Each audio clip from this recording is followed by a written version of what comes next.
Anong mga kinakain nito? Manok, sir. Manok yung ano talaga, sisiu. Kahit ano po, sir. Basta manok po. Tatalim ng mga ano nila. Oo nga po, sir. Talim yan, sir. Ilang bisis na akong na ano nito, sir. Ang dami na akong tama sa ngipin yan. Kasi pag tali namin dito, sir, gumaganon-ganon siya.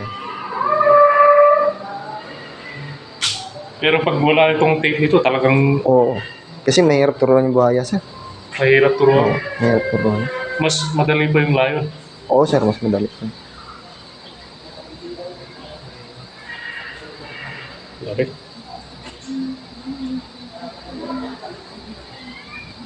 Kuko niya, no?